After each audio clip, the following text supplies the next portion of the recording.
Heal Me by Embracing Cedric on AO3. Chapter 12. Izuku heard the click of the restraints locking his hands behind his back as he was forced into a seat, a firm hand on his shoulders to ensure he wouldn't try to stand. The man who had locked the restraints, a tall fellow wearing a dark yellow coat and a white mask, took a step back as if to admire his work. His head tilted as he took in the look of unimpressed loathing on Izuku's face. "Apologies," the man said, as if he had just bumped into Izuku on the street and not locked away his hands. "I know the restraints are a bit uncomfortable, but we can't exactly talk to you while you're in the marvel." Izuku actually knew what the man in the mask was the villain known as Compress. He knew how the intentional shock and adrenaline had faded, and that the woman he tried to heal in the alleyway was the villain known as Toga Himiko. He knew that the villain Spinner and Twice were flanking him, observing his movements and ensuring the restraints had been placed were secure. He knew that people before him, silently observing, were the villains, Dabi and Shigaraki. He knew every single person in this room because he had studied every bit of information he possibly could on each of them. The League of Villains, the group that had launched an attack after the UA students, and the citizens of Japan, the group whose leader brought about the end of All Might as the symbol of peace and left society to spiraling into uncertainty in the aftermath. The group that kidnapped Katsuki and left Izuku an incoherent mess miles away on a stupid floating island as he was left to wonder if he'd even get to see the person he loved again. He had scoured the internet for every piece of news footage, any clip from any angle from the Kaminari incident. He had asked Shouta, never Katsuki, for anything he could recall from the training camp, always making sure his questions had context and were separate apart to having avoid it seem like he had developed an obsession. He'd researched and he analyzed, and he did all that he could from a distance to assemble a mental dossier on the group that had continuously wrecked the lives of people he cared about. But even with all that preparation, he never would have expected to come face to face with the villains themselves. "Get to the point," Izuku spat, trying his best to force more anger than fear into his voice. "If you're going to torture me for information or film a hostage video, then just do it." Izuku was clever, but he was also very, very stupid. The murmuring that came from his never-ending stream of consciousness may sound impressive to some, but it was only the result of him never being able to just shut up. There were just too much in his head, and his natural instinct was to let it all out. It didn't get him in trouble as much as it should have back on Island because the instructors tended to encourage discussion and verbal collaboration, even when he said something a little too rude or a little too over the line. He generally knew what to say afterwards to dig himself out of whatever hole he had created. He was blunt and analytical, which generally weren't bad characteristics in a healer or scientist, but it easily became a problem when silence was the preferred course of action, like right now. "Well, aren't you an impatient little shit?" Dabi drawled. Through his eyes seemed to shine with excitement like he hoped Izuku would spark a fight.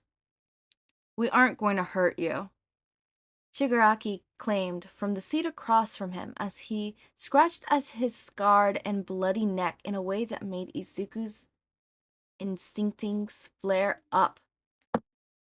"Aw, we aren't?" A voice came from behind Izuku, and he knew Toga was somewhere close to him. She hadn't really left his side apart from the time spent in one of Compress's marbles. Izuku would have guessed it was because she was the one with the knife and the quirk reflex, but a look in her almost twisted affection told him that she was sticking close for more than just guard duty. As soon as he'd been released from the marble and dropped unceremoniously onto the floor of some nondescript hideout, she had been by his side and cooing into his ear about how pretty he looked with blood on his hands. "Shut up, Toga," Shiraki snapped. He continued scratching at his throat with one hand as he geared about the room with the other. "We're all the League. I know who you are," Izuku interrupted him. lacking the patience for what would have no doubt been an egotistical, elevational pitch. If you're not going to hurt me, then what do you want? Izuku had his theories, but he was having trouble narrowing them down. The most obvious assumption had been that they wanted to use him for information, or maybe to bargain. It wasn't exactly a secret, as he was involved with UA in some captivity, and if someone paid enough attention, they could have seen him socializing with the school students out in public. If the rumors about him having a traitor in the school were true, then they would be aware about how much information Izuku would have access with his position. Coupled with that easy attained knowledge that he could have a comeback quirk to fight back with, and that made him an easy pick. But they claimed they weren't going to hurt him, so unless we want you to join us. Izuku's thoughts screeched to a halt as he attempted to process the insane statement that had just left Shigaraki's mouth. Join them. Join them? You're kidding me. Izuku couldn't help the bark of ridiculous laughter that escaped him. Do you realize who I am? What I am? Izuku Midoriya, Dabi answered, his arms crossed over his chest as he nonchalantly leaned against one of the walls in the room. Newest addition to the rank of UA, who came out of seemingly nowhere with impressive control over a yet-to-be-specified healing quirk. Then you know I'm a healer, Izuku reasoned, picking out important parts of the summary. So, what the hell makes you think I'd team up with villains? Are villains unworthy of being healed? Shigaraki questioned, his tone laced with something akin to offense, but it was warped in a sonic like he knew he was going to say was bullshit. Do you think we deserve to suffer with our pain because of how society has labeled us? It is not my job to cast judgment, Izuku said quickly, but moved on to say more when he saw the spark of satisfaction in Shigaraki's face, obscured as it was by some gruesome impaled hand that was hanging over it. I'll heal you. I would. I'd gladly heal all of you if doing so wouldn't put even more people in danger. I can't help you if I know that I'll just be hurting others in the long run. He meant what he said, of course. There was morally conflicting in healing someone who had done something terrible, but it was not his place to judge or form opinions. It was his job to heal and to avoid harm whenever possible. The problem came in considering the net harm that would undoubtedly be done in healing someone who would be free to walk away and go on to hurt others. Putting more people in danger, Shigaraki repeated. Like what your so-called heroes do? Collateral damage and minor civilian casualties. Don't matter as long as you take down the villain and smile pretty for the camera. They don't set out with the aim to do harm, Izuku argued. No, they just don't care if they do, Shigaraki bit back. That child you hear in the Vio Vidoro. They were injured by falling rubble created by the hero's quirk. He reached out and removed the dimensional hand from his face, allowing Izuku to see the smug grin splattered his expression and crackled his already dry lips. And you certainly didn't seem too happy with the hero about that. The argument you're trying to make is baseless, and you know it, Izuku managed, slightly cursing the fact that he didn't do more to take down that video. He knew that there'd be repercussions for it somehow. He just hadn't considered anything like this. There'd be countless more injured or dead if the heroes weren't around. Very few of them are worthy of that title, hero. Dabi had picked up the debate now, the voice dripping with Varo as he said the words, hero. He detached himself from the wall, wandering closer to his teammate, and Izuku. Their commission is laced with just as much corruption as any villain organization out there. He waved his hands in the air, his finger catching with a steady blue flame as his hitched grin widened. Wiping the slate clean and getting a fresh start wouldn't be such a bad thing. If anything, it would be lots of fun, Toga supplied, as if the extra comment would help seal the deal. I agree that there are some out there undeserving of praise, Izuku settled, taking note on the way Dabi's flame seemed to flicker in response in his agreement. The man faltered, his grin slipping, appearing as if he hadn't considered that Izuku would agree on any level with his ideals. There are some truly horrible people who never receive the title of villain because they're protected by society's greed and pride. But I am telling you that a total restart is not the answer. Dabi's eyes narrowed, but he felt silent from Izuku's response. It was likely none of them had anticipated Izuku agreeing with any of their points, while still holding on to his own convictions. Izuku was a strategist, and he knew how debates needed to flow for any sort of progress to occur. Throwing opposite ideas at one another with no give did nothing but strengthen each extreme and aggravate each side. We're getting nowhere, and I'm getting bored. Shigaraki winced like a child who wasn't getting his way. He stood from his seat and wandered closer to Izuku, settling by Dabi's side. The villain began clawing at his throat again, slowly and methodically, like the action helped him think as he stared at Izuku. I bet you can't stand seeing people in pain. His voice had grown soft, but it was far from comforting, as his eyes widened slightly with the sudden idea. I wonder if that applies even when they're a mass murderer. Without looking away from Izuku, Shigaraki suddenly snapped out a hand and gripped onto Dabi's arm. The scattered tissue quickly flaked away like ash, picking up a fire as the strength of decay and death filled the room and burned Izuku's senses. Surprised gasps and shouts erupted through the room, indicating that this had not been part of their plan. What the hell are you doing? Toy shouted, stepping forward as Toga vowed the couch that Izuku was settled on to get closer. Dabi! You crazy fuck! Dabi snapped, though as he moved to pull away, Shigaraki quickly raised his other hand to place 4 fingers around the man's throat. Dabi froze, though his face contorted into a grimace as the flesh of his forearm continued to slowly decay. The fingers around his throat, one raised in a slight warning, served to keep everyone else in the room from moving, as well in fear that Dabi would lose more than just flesh in his arm. Izuku watched with wide eyes as more and more of the villain's scattered skin was stripped away, layer by layer. The grimace was shifting to more of an express of agony as the console dug past the surface that had been compressed of damaged nerves and beginning to eat away healthier tissue. Despite the expression, Dabi barely made a sound, and normally Izuku would commend or even question a patient for that level of pain tolerance. But right now, all he could think about was wanting it all to stop. Stop! He begged, his voice quiet and broken before he shouted even more forceful. Stop! Please! Stop! Shigaraki let Dabi go, both hands releasing to allow the villain to sneak his knees and breathe through the intense pain he was no doubtedly experiencing. The hand of his good arm hovered and twitched over the injury like he wanted to apply pressure in hopes of relief, but knew that touching something that exposed would only do more harm. Spinner, let him go, Shigaraki ordered as he calmly returned to his seat. What? Spinner asked, distracted by the scene before him. Let him go, Shigaraki repeated, a wave of hand gesturing towards Izuku. Let him act.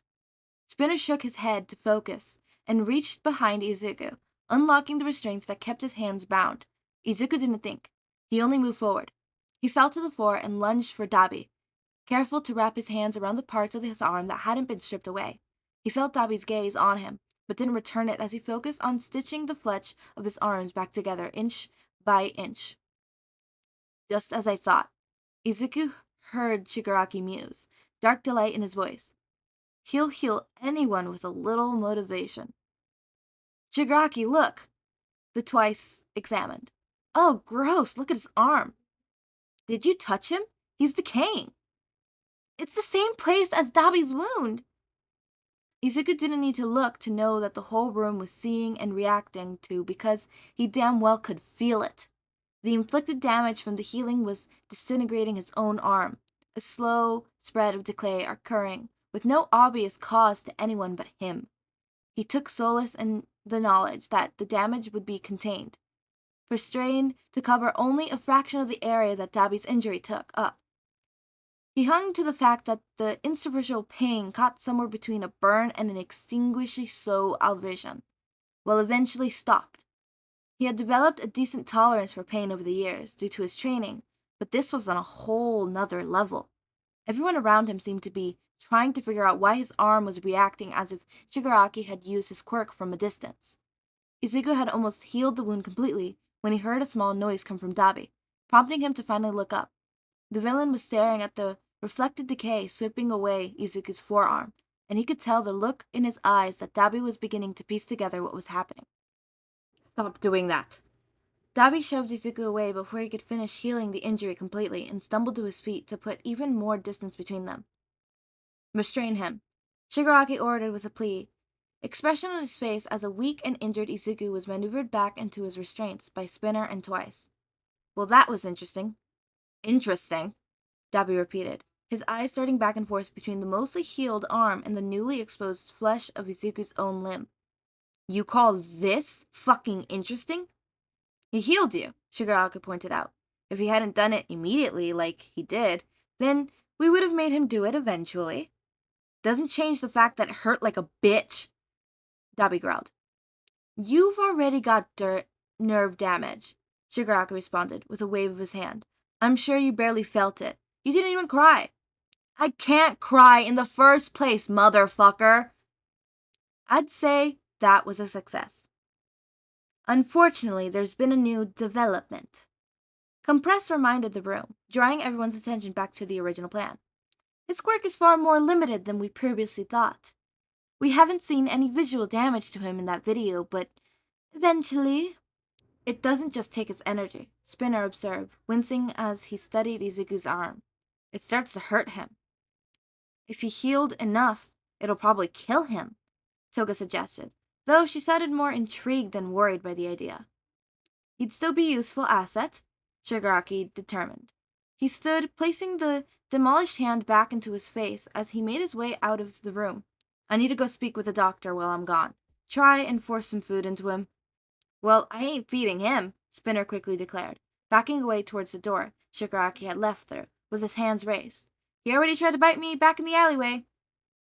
Are you okay, Dabi? Twice asked. The concern in his voice quickly shifted to irritation. Stop being so weak. I'll live, Dabi murmured, as he watched Izuku with curious expression on his face. Izuku! Toga cooed as he jabbed a stick and poked at his closed mouth. Come on, you need to eat something. Can he heal his own arm, or... Compress question, trailing off as Dabi sent him looks of doubt. I'll go get the first aid kit. Hey, crazy, Dabi said once Compress had left. Toga's head perked up in response. Why don't you go run out and get snacks? Something high-calorie that will be easy to get him to eat. Take Twice with you. Toga giggled and pitched Izuku's cheeks, promising to bring him back something sweet before she skipped out of the room with Twice trailing after her.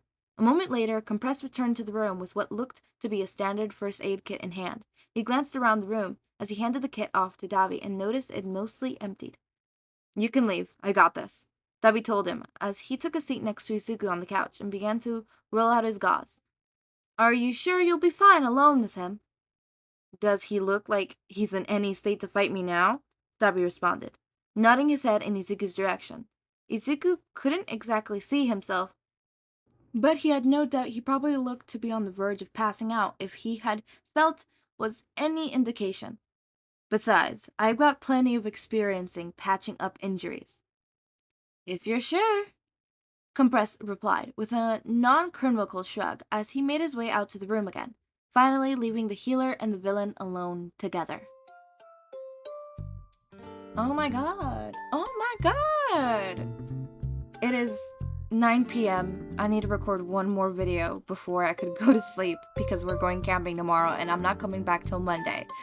Oh my god.